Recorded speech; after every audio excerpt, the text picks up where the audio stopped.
Skip it up and that up. So Microsoft pulls another 180 with the Xbox One. Supposedly, this isn't confirmed by them yet, but remember the whole thing about, especially when Call of Duty Ghosts was just coming out for next-gen consoles, and we were learning that 10% of the graphics processor in the Xbox One was always reserved for the Kinect. Developers couldn't touch it. Infinity Ward for Call of Duty Ghosts went to Microsoft and said, hey, can we get a little bit more of this horsepower? And Microsoft said no. A lot of people speculated the reason that the Xbox One version of Call of Duty Ghosts, the reason it was only 720p was due to the fact they didn't have access to the extra 10% of the GPU.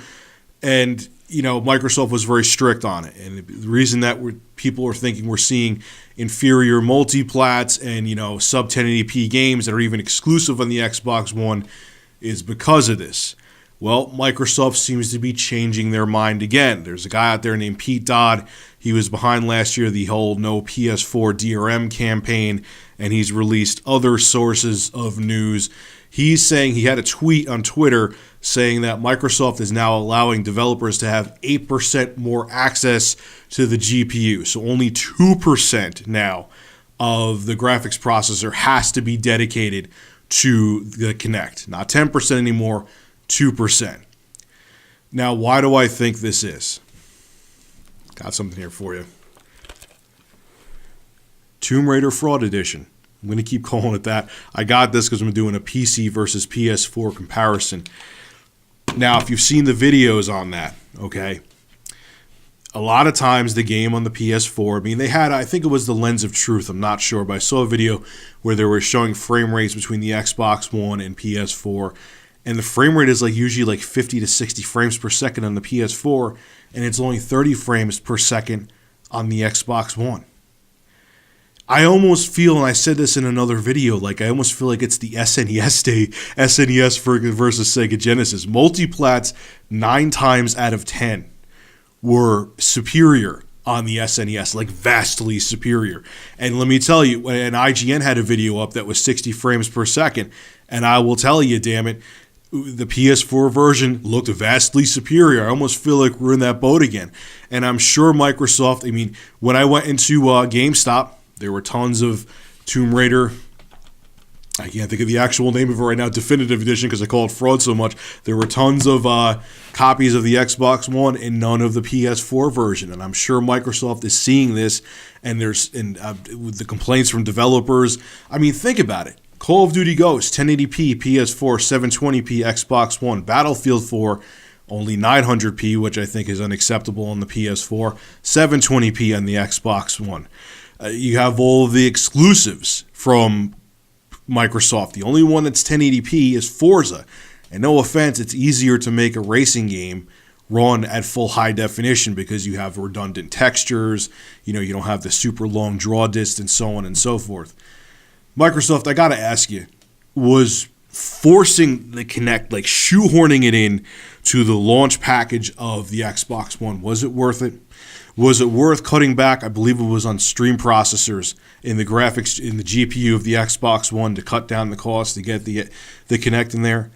Was it worth having the console be $100 more and offer inferior multiplats to get the Kinect in there?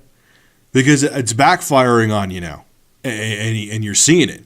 What was there, 900,000 Xbox Ones in the States that were unsold? They were going around telling everyone it was out of stock everywhere, and I saw the stories, and I would go to every store. They had a tower of them at Best Buy. They were in the store shelves at Walmart. Was it worth it? Was it worth it all for this fucking thing that you talk to that has a camera on it? I have an Xbox One again. I told you guys I would get it right before Titanfall comes out. Yes, I know it's coming out for the PC, but I'm not a mouse and keyboard guy. I don't feel like getting pwned. And I have it again. I have it in my bedroom. That's where I have it hooked up. And I still stand 100% behind my video, man. The Xbox, the Kinect is a totally useless piece of garbage. And you could have spent that money on improving the CPU. Hey, you may have had a more, even if you were $100 more, make up the clock speed of the CPU, get a more beefier CPU and GPU in there, and you could have flipped the table on Sony. But instead you did this. Instead, you gave us this piece of hardware that no one wants, and now it's backfiring on you because the whole you tried to make this entertainment box that no one wants. I can, if I want to watch, I don't even have cable in my apartment. I watch Hulu and I watch Netflix. So I don't even have the pass-through of the Xbox One hooked up. Mark my words, this time next year, I guarantee it, this time next year, they may not be out, but they're going to at least announce a connectless Xbox One bundle. I could be wrong, but I see it. I see it coming. You don't need the thing. You don't even have to have it plugged in. I just have it plugged in because what the hell? I had to spend the money on it. I might as well have an extra piece of plastic that I had to buy anyway hanging around. Microsoft, I cannot believe, especially with how good you did with the 360, even with all its hardware issues, I cannot believe you dropped the ball on the Xbox One this bad. I don't know, you can't upgrade the hardware later on because it's a console. You got to keep the same format. So, I don't know.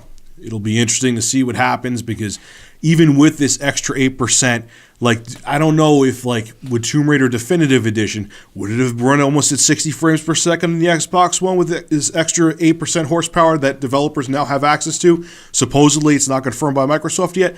I don't know. I don't know how that will turn out in real-world performance. Maybe it's too little too late, and because they use DDR3 RAM and cut back on the GPU for cost measures, maybe it's still going to bite them in the ass, even with this extra 8%, and multiplats will still be inferior.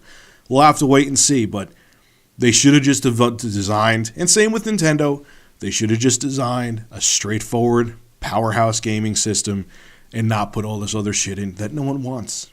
That's why they're sitting on the shelves, Microsoft. They're more expensive, and you have a giant spy camera that no one gives a shit about. Anyway, folks, make sure to rate, comment, favorite, and subscribe. And as always, thank you for supporting Review Tech USA. Have a good one.